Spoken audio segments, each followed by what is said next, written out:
Hey everybody, welcome to Slash Bash, where today I am bringing you another Choosing Beggar Reddit video. If you are new to the channel, then subscribe and click on notifications so you don't miss out on the fun. In our first story, a choosing beggar is completely shocked to find out that they need to pay for food in a restaurant. What a crazy thing! Let's jump right in. Okay, so I work at a cafe restaurant and have been doing this for about half a year now.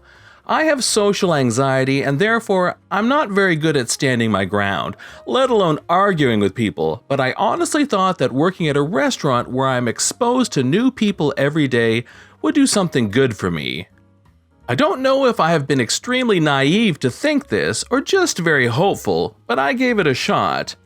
Within the first month of me working there, I had my fair share of unsatisfied people, but for the most part it had been because of miscommunication, since I am the only white girl working at a Turkish-owned restaurant. I have a very hard time explaining to the chefs if the customer wants to change something about the dish, since I don't speak Turkish, and people in the kitchen don't speak my language that well. We often don't understand each other, but this can often be solved by me suggesting to the customer that the kitchen can make them a new dish or by giving them a cup of coffee on the house. In a worst-case scenario where the customer seems really unhappy and doesn't want to wait for a new food or want some coffee, I have been told by a coworker that we should then delete that person's food from the check, which my boss requires us to do so we don't receive bad reviews unnecessarily. At some point within the first few months, two girls walk into the restaurant and sit down. One of them orders a salad. As I walk over to them with their food, they smile at me, and as I am the only waitress at work that day, I am already feeling a bit anxious knowing that dinner time is coming up. 5 minutes later, I walk back to their table asking them if everything tastes as it should, and one of the girls nods while the other one gives me a fake smile before putting her fork down. I don't like the chicken in this salad. Is it chicken breast? I wasn't expecting a confrontation, as this is just a question we're required to ask, and because I almost always just get a nod or a yes thank you. I think so, but if you'll give me a second, I can ask the kitchen. I get back about a minute later. It's chicken breast. Okay, I don't like that. Don't they have anything else? I'm sorry, but it is chicken breast they use in this salad. If it tastes funny, I can ask them to make you a new one. No, I don't want it. I'm getting more anxious at this point. Would you like a coffee instead on the house? No, it's fine. Just take the salad. About 15 minutes later, the two girls approach the desk asking for the check. Why is my salad on here? Well, because you need to pay for it. I barely touched it. I know, but I asked you if you wanted a new dish and you said no, so there's nothing I can do for you, sorry. That's not fair. It's not my fault that you can't make a good salad. I shouldn't have to pay for it. I'm remembering the worst case scenario rule, and seeing that a lot of people come through the door, I say, all right. I delete the salad, and as soon as the girls have left, I hear my boss asking me in my earpiece why I have deleted the salad. I explain to him the situation, and he gets mad, telling me that I can only delete a dish from the check if it's a mistake from the kitchen side.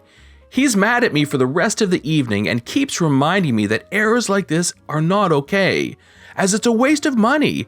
But he calms down at some point, reminding himself that it's just a €10 salad and not a €30 steak. He specifically asks me to never make that mistake again and to ask from now on if I'm about to delete a dish. Fast forward 6 months to yesterday. The same two girls walk in, and I recognize their faces as soon as they sit at the table. The girl who last time asked for a salad asks for the same darn salad. I kindly remind her that it's still made with chicken breast, which she says is fine. When I later ask them if everything tastes as it should, the same girl says that she doesn't like the salad. I walk down to my boss saying that the same girl has done it again, and he says that I can suggest getting her a completely different dish, but I can't give her free coffee or the food for free. I ask the girl if I can get her something else instead, and she declines. So I grab her plate and return to the front desk. At this point, I have a bit more confidence than I had a few months back, so I don't get quite as anxious when the girl gets up to pay. Here is how the conversation went this time. Excuse me, why is my salad on the check? Because you ordered it. Yeah, but I didn't like it. I barely ate any. Honestly, that is your own problem. You ordered the exact same salad that you didn't like months ago, and you didn't want something else instead, which, by the way, in this situation is a way too generous offer. So you're gonna have to pay for it. But last time you deleted it from the check. Yeah, and I got into a lot of trouble for it. Please just pay for the salad so I can continue my shift. I shouldn't have to pay for this. I didn't eat any of it. No, but you still ordered it. Then I want to take it home with me. Can you pack it into a to-go container? I threw it out 15 minutes ago. If I'm going to pay for my food, I want to take it home with me. Then make them make me a new one. That's not how this works. If you want a new one to go home with you, you'll have to pay for two. That is not fair. I want to talk to your boss. This is not how you treat customers.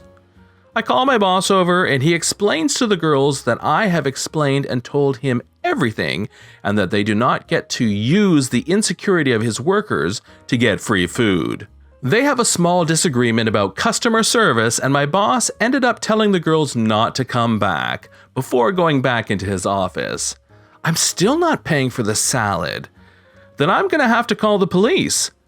Then I should get a 50% off or something. I'm sorry, I can't do that. This is so disgusting. I've never been treated like this before. We're both silent for a few moments before she sighs. Fine, I'll just take the free coffee and go. I can serve you a cup of coffee, but you will have to pay for it. What? Last time you offered me coffee for free. We only came back because we know you offer free coffee. We only serve free coffee to customers if the kitchen has made a mistake.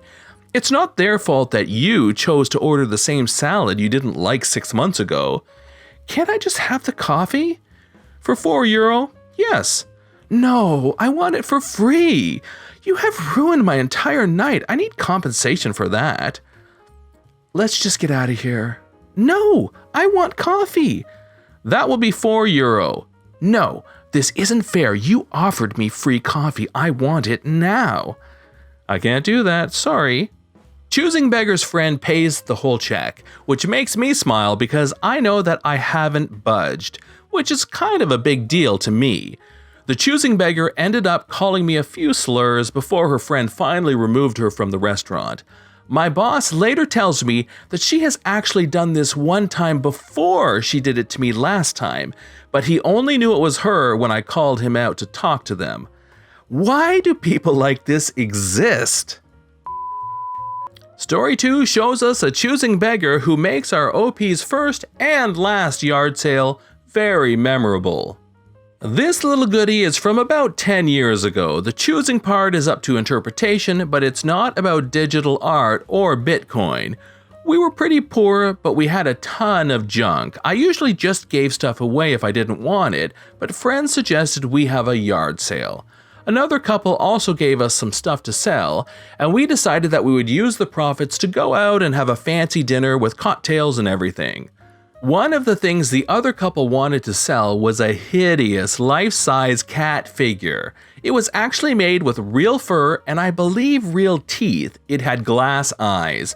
I have no idea why they had this thing. They were sort of gothic at one time, so maybe they thought it was cool at some point. They had priced this atrocity at $10. Everyone else had to work that morning, so they helped me set up and left me to sell stuff. Choosing Beggar comes along and loves this cat thing. Truthfully, it had been a conversational hit all day, but she really wanted it. She asked if I could discount it at all. I said sure, how about $7? She was thinking $2. I said that I couldn't really because it was someone else's and they had given me the price. She tells me that she has no money and that she's disabled and can't afford to eat, etc. I explain again why I can't just give it to her for $2. She comes back an hour later, picks up a bunch of stuff and asks for a discount. I say sure, and heavily discount the stuff. The weird thing is that it comes to more than $7 I wanted for the cat. She then says she will only buy that stuff if I give her the cat outright. By this point, I'm having fun with the situation and say no. She accuses me of being selfish, among other things. Not long after that, she shows up with friends who look like the cast of Deliverance. They say they're all going to buy stuff, but only if I give her the cat first. Even my neighbors are laughing at the insanity at this point. Then they say I'm cruel to make a disabled person walk over so many times. I figured this was it. Not long after this, my friends call to see how things are going. I give them an update on how much money they have made and then tell them the tale of the cat. It turns out that they were so thrilled with our daily profit, they would be willing to let the cat go for the $2 offer if Crazy comes knocking again.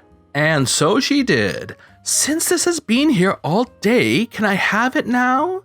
I tell her she can have it for $2.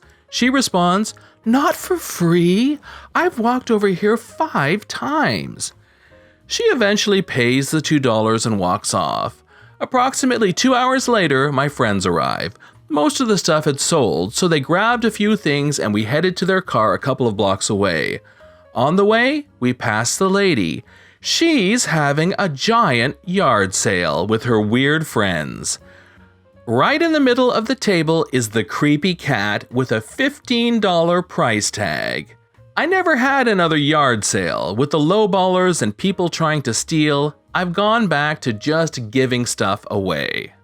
This has been John from Slash Bash. Thanks for watching. If you've enjoyed the video and want to see more of them, then hit that subscribe button. We'd love for you to drop a like, share it with your friends, and we will see you in the next one.